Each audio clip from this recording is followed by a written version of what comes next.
Hi, Courtney Roulston here. I'm going to share a recipe with you now that I cook all the time at home when I'm at a bit of a loose end as to what to cook for dinner. This is my potato, caramelised onion and Cavalo Nero frittata. I'll be using Carisma potatoes for this recipe because they have a great texture for a frittata, and because from the 1st till the 28th of June 2022, 25 cents from the purchase of every 2 kilo bag of Coles Australian Carisma potatoes will be donated to the Stephanie Alexander Kitchen Garden Foundation. And those donations are going to go up to a massive $75,000. So let's kick off with the recipe. You're going to need about 700 grams of Carisma potatoes for this recipe. To prepare them for the frittata, I'm going to cut them into a chunky dice. So you want the dice around 1.5 centimeters big, so we get a nice fluffy texture on the inside, but some really nice crispy edges on the outside.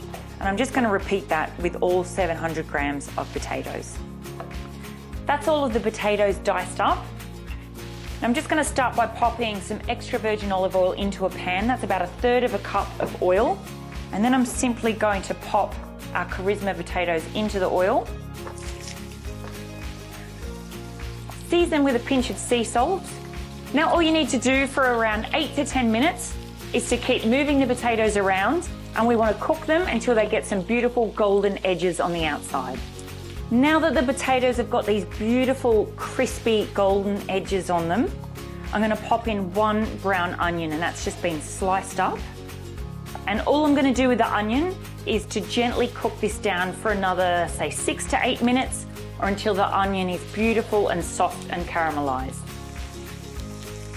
This is what you're looking for with the onions, beautiful and soft and sweet. The potatoes have all cooked through, and this is just smelling amazing. You've got to spend the time on this part of the recipe to get everything cooked and get that base flavor going.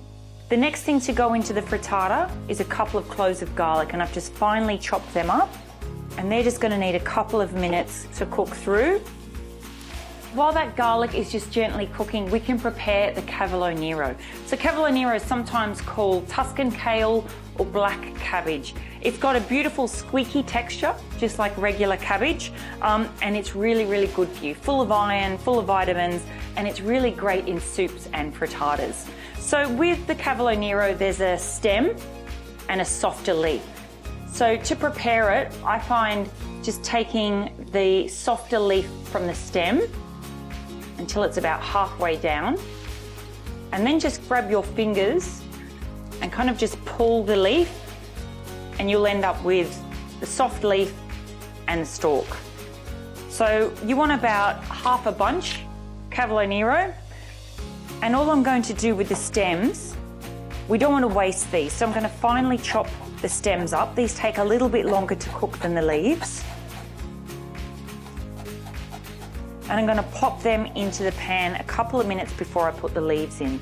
So this is just going to give them time to soften down. Give them a minute, cook them through with the garlic. Then with the leaves, just bunch them up and roll them to make it easy to chop, and just roughly run the knife through the Cavalo Nero leaves. And just pop the leaves in with everything else, and just give them a minute to wilt down. Now, of course, you can't have a frittata without eggs. This is what holds everything together. So I've got 8 free-range eggs here, and in my bowl I've got about 100 mils of milk. I'm just going to crack the eggs in. So just crack 8 eggs into 100 mils of milk. So with the eggs, I'm just going to season with a pinch of salt, some cracked black pepper,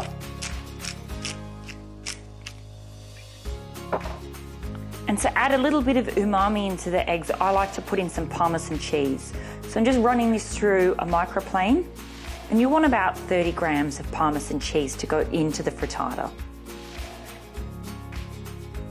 Now just grab a fork and simply break up the eggs and the Parmesan cheese and the milk. Now simply take the eggs and pour that all over your potato mixture.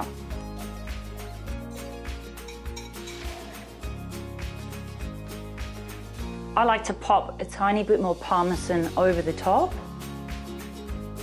Can never have too much cheese. As soon as you can see the eggs are bubbling around the outside and starting to set, you know it's ready for the oven. So I've got my oven set at 180 degrees. The frittata will only need around 15 minutes. We want to get a beautiful golden top and cook the eggs through. I love to serve the frittata with a little herby salad on the top. I've got some flat leaf parsley, and I'm going to add in some finely shaved lemon peel. I've got an eschalot, which is a really sweet onion, just sliced into rings. And I'm going to shave some extra Parmesan cheese into that, just with a vegetable peeler. Add in some cracked black pepper. Squeeze a lemon juice. And a little extra virgin olive oil.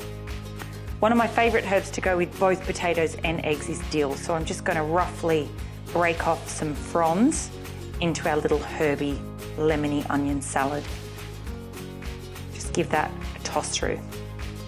Now the frittata is looking fabulous, beautiful and golden on the top. I've taken it out of the oven and I've given it about 10 minutes just to rest. You want to make sure with the frittata that there's some movement in the pan. So to serve this, I like to flip it out onto a plate. Probably the most difficult part of this recipe. So simply pop a plate over the top of the frittata, just clamp the plate down and we're just going to flip it over.